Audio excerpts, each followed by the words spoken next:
Okay, so ngayon ay magkakalibrate tayo ng tatlong thermostat para sa ating mga incubator. Yan, itong isa na ito ay bago lang ito. Ito yung W1209 na klase ng thermostat. Yan. Tapos ito namang isa na ito, bago rin ito. Ito yung XHW3001. Yan, bago lang din yan. Tapos itong isa na ito yung matagal ko nang ginagamit. Yan, parehas lang yan sila dun sa isa na XHW3001. Yan, marami nang papisa yung incubator na yan. Yan, ngayon, ang gagawin natin ay, okay, so bali dito sa incubator na ito, dito natin i-try na i-base yung dalawang bagong thermostat. So gagamit tayo ng yellow. So yung water bottle na yan ay yellow na ang naman yan. Binarina ko yan. Yan, kung titignan ninyo, kita ba? Yan may butas. Binarina ko yan. Tapos i-insert natin dyan yung dulo ng mga probe ng thermostat. Yan yung probe na yan. So insert natin dun sa butas at titignan natin kung magre-read yung mga thermostat ng 0, kasi ang freezing point natin ay 0. So pag nag-read sila ng 0, ibig sabihin accurate yung ating mga thermostat. Ngayon pag hindi naman ay di gagawa lang tayo ng mga adjustments. So yan, try nating ilagay yung mga probe. Yan yung dulo ng thermostat. Metal yan, sensitive na klase ng metal. And then tignan natin, pagkalagay natin dyan, tignan natin kung hanggang saan ang mga reading nila. So tignan natin itong isa, yung aking old na incubator. So pababa ng pababa yung kanyang reading. 3 2.2 0.1. Yan, so nag-stay na siya sa 0.1. Yan, so ang kanyang accuracy ay mataas kasi 0.1 na. Kunting-kunti na lang ay mag-0 na siya. Yan, tignan naman natin itong isa. Itong isa, itong bagong thermostat ay nasa 2.1 siya. Yan, tumigil na siya dyan sa 2.1. So possible nagagawan natin ito ng adjustment para pumatak siya sa 0.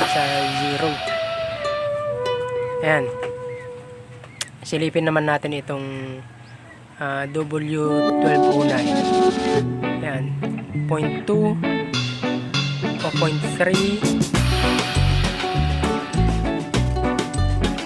Ito ay 2.0, bumaba ng isa. Ito ay nag 0.0 na. Yan, so yung accurate talaga siya. Yan, kaya marami akong papisa dito, napakaganda. Kahit simpleng incubator lang. Yan, 0.0 na siya. Yan, ngayon ito 2.0 talaga.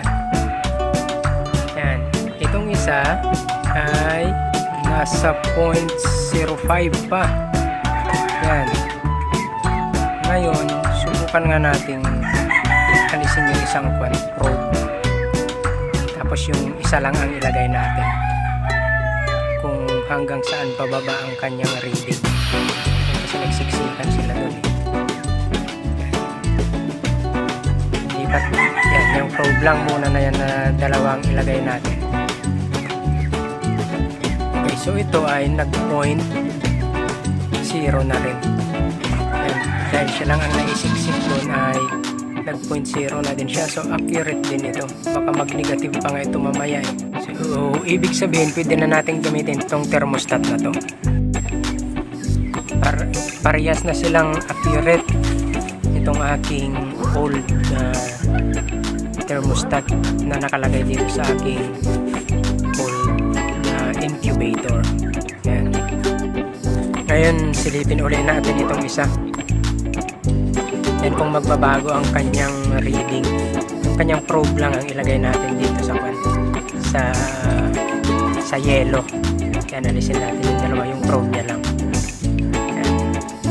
Para siksik talaga doon sa loob ng yellow, sa butas. Okay, so nailagay na natin. Ngayon, tignan natin kung magbabago yung kanyang reading. Ayan, bumababa. 2.5, 2.4, 1.9. Patuloy siyang bumababa. Ayan. 1.8. Okay, tumigil sa 0.8. Yun, bumaba ulit. Tignan natin kung bumaba pa. Kung hindi na, ay mag-a-adjust talaga tayo, pero bumaba pa rin siya. 0.6 na lang.